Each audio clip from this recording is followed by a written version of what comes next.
Ako po si Camela Ognamilla, 45 years old, taga Bungabong po.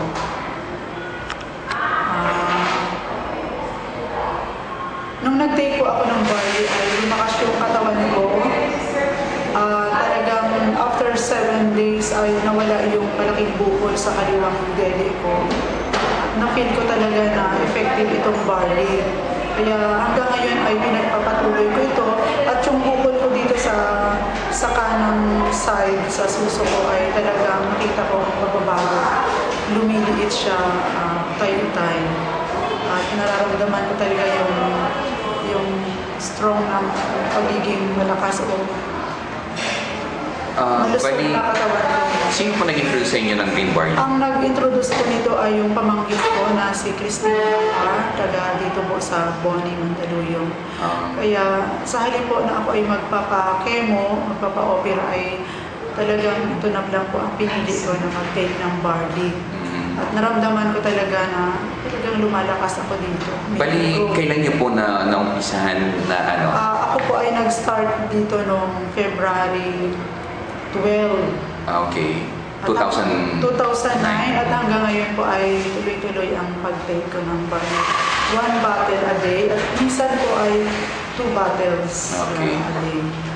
So, bali, yun nga po, no? Bali, maganda po pala yung naging reaction ng green barley. Napakaganda po, kaya minsan po pumunta ako dun sa barangay ko, sa barangay na saan doon ako ipinanganak. Talagang ang pinuntahan ko ay yung mayroong malalalang mga sakit.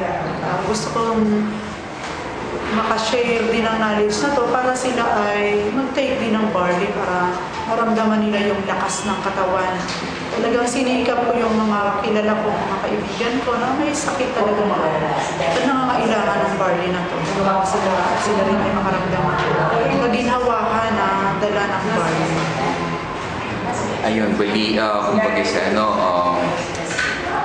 anong stage po ba? Stage 4 po ito, breast cancer, sabi ng doktor. Yan yung pong sa Mindoro. Hindi, sa Mindoro po, noong December, sabi ng doktor sa akin, stage 3. Pero hindi ko po pinansin ito dahil wala pa nga akong time. By February po ay talagang desidido na akong opera dito sa Manila, sa PGH noong February. Kaya lang may nakabanggit nga sa akin ng barley na to, kaya mas ginusto ko mag-take ng barley. Bali dito po sa PGH, anong findings po nila? Kasi nung unang tingin niya sa akin, narinig ko sa kanya yung word na advance. Advance ito, kailangan i-chemo ng 2 beses every after 3 weeks, and then saka ooperahan.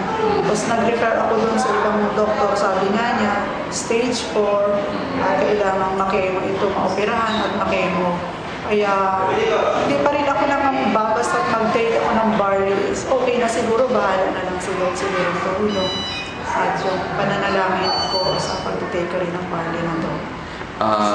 Meron po ba kayong gustong ma-share sa mga taong kagaya po ninyo na mayroong problema po sa cancer? So, ini-encourage ko po yung mga tao na mag-take na to kasi talagang mararamdaman nila yung lakas at pagbabago dun sa kanilang nararamdaman. Kagaya ko nung hindi pa ako nag-take nito, napaka-weak talaga yung pakiramdam ko. Pero nung nag-take ako nito, parang wala lang, hindi nga maniwala yung asawa ko na gano'n, baka sasabihin doon ng mga co-teachers ko, hindi daw wala akong sakit. Kasi nakita niya yung lakas ng katawan ko. Kaya tauli ako ng Manila para kumuha talaga ng certificate na galing sa doktor. Kasi para kung ano mang mangyari, baka sabihin nila umaarte lang. So talagang kumuha ako. Kung kukunin man nila yung certificate na mula sa doktor, ipapakita ko na talagang kasi yung nakakakita nga sa akin, hindi raw nila halata na mayroon akong sakit na ganito. Kasi nga, barley lang, sabi ko sa kanila, barley, kahapon nga yung aking dapat itay kanina, binahagi ko, nanginginig na raw siya eh. Nakita ko sa Sarah Jen, nanginginig na kasi ako, sabi niya, kahapon na-meet ko siya. Sabi, kasi pang bukas ko yun eh. Pero nung nakita ko na naman siya, talaga nanginginig. O sige, isi-share ko muna sa iyo yung isa. O anong pakiramdam mo? Lumakas ako. Sabi ko, Kaya ngayon nagtatanong siya, mas gusto raw niya yung capsule. Oo, kaya lang yun.